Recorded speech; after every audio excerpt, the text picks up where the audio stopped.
and welcome to the Narrowing Path, Walking the Spiritual Walk. My name is Steve Van Eiderstein, and thanks for joining me again for the daily meditation reading from James Allen. And this is a reading from a book of 365 meditations of James Allen's writings, put together post-death by his wife. And it really is... There's just so much good stuff. We've been doing this since the beginning of January 2023, and I'm excited to see where this continues to take us. And this whole month's been great. I say that pretty much every time because I haven't come across one where I was like, that was okay. It was. They've all been just fantastic things I relate to. So this is fresh to you, fresh to me, so you'll get my genuine response, reactions, and observations to the daily reading from James Allen, and we will go from there. So, January 26th. We are becoming wise when we know and realize that happiness abides in current habits of mind or mental characteristics, rather than in material possessions or in certain combinations of circumstances. It is a common delusion to imagine that if one only possessed this or that, a little bit more money, a little more leisure, this man's talent or that man's opportunities, or if one had better friends or a more favorable surroundings, one would be happy with a perfect felicity. Alas, discontent and misery lie in such vain wishes. If happiness is not already found within, it will never be found without. The happiness of a wise mind abides through all vicissitudes. Your whole life is a series of effects having their cause and thought in your own thought. A sweet and happy soul is the ripened fruit of experience and wisdom. And that was my life story up until I got sober, and even for a little while I got sober, to be honest with you. The perspective here has been the exact one I've had to adopt, and I have to continuously re-adopt, if I'm honest with you. Like, sometimes I'll get caught up in things, and I need to bring it back and bring back the power and control into myself. When he starts here, the whole beginning portion of this, where we are becoming wise when we know and we realize that happiness abides in certain habits of mind or mental characteristics rather than in material possessions or certain combinations of circumstances. It took me a while to figure this out. Because if you had asked me before I started doing this type of work and understandings, what would make me happy, I would have had a list of things. And then eventually I would have had just, the list changed.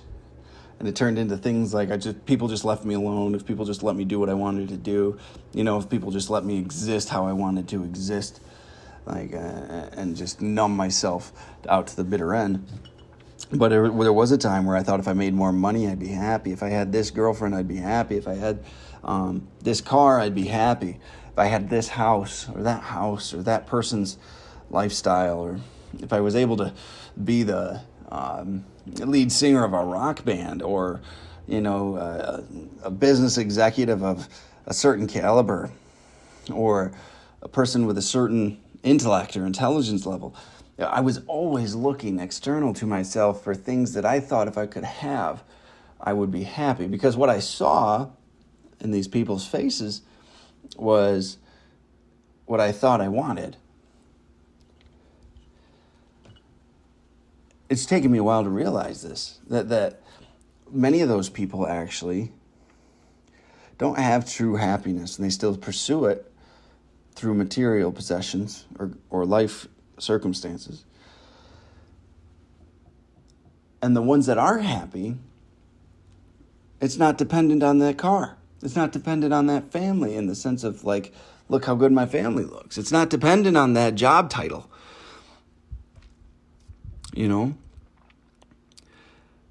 This one speaks a lot about codependency. For me, it brings me back to that. Anything I use to establish my worth, value, or contentment with life external to me, I'm codependent with most of the time. I'm putting value external to myself.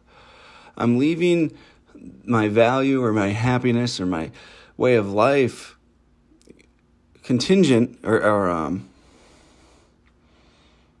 contingent upon something else being involved with it, whether it's a person, place, or thing. And that takes all the power out of my hands. That takes the ability to be contented with life away. And the thing is with that too, for those of us that have really pursued that type of living, once we obtain such thing, it's never what we need it to be for us to be happy. It never results in a period of permanent contentment with life. We get a temporary elation or pleasure from it, and then suddenly we're still here. The discontent, the misery, what it talks about there, discontent and misery lie in such vain wishes. If happiness is not already found within, it will never be found without. I didn't believe that for a long time. I didn't believe that because I didn't realize I could change my mental perspective. All of these things that we put value on external to us for one reason or another, all are symbolic of a certain mental condition or perspective that needs to be changed.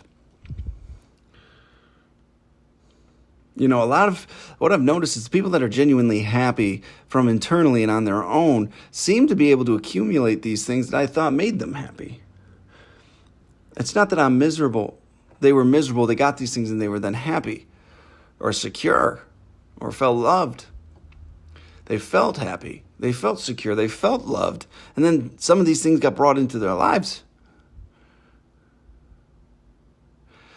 And you have easier time, I've found, achieving things and establishing things and growing and bringing things into your life when you realize you don't need it to exist. When you realize you don't need it, when your happiness isn't hanging on that car or that relationship, when your self-worth isn't hanging on the opinion of another person and the perspective they hold of what you have. It's a very sick way of thinking, and I didn't know I had it for the longest time. But thank God I've been shown this way to live, and I've been able to find peace and contentment in my life. And from there, I can actually take genuine strides and strivings towards the direction in life I want to take. There's freedom and there's the ability to choose when you remove the value from all those things external to yourself, bring it into yourself, then you have the true ability to choose. For a couple of years, I used to say, you can't actually say yes until you know you can say no. I was saying that without even actually understanding what it meant. I knew conceptually what it meant, in theory what it meant, but I didn't believe it. It wasn't a principle I almost lived by. Freedom of choice of everything in life really comes down to your ability to derive your contentment, joy, happiness, and love from internally, intrinsically, not from external things. And when you can be that way, you're in a much stronger position in all areas of your life. So I love the last two I'm going to read again. Your whole life is a series of effects having their cause and thought in your own thought. Your entire life is based upon your own perspective, which sounds obvious.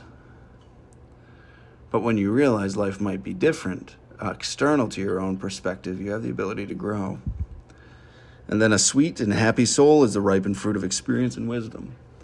These are all lessons that are usually learned.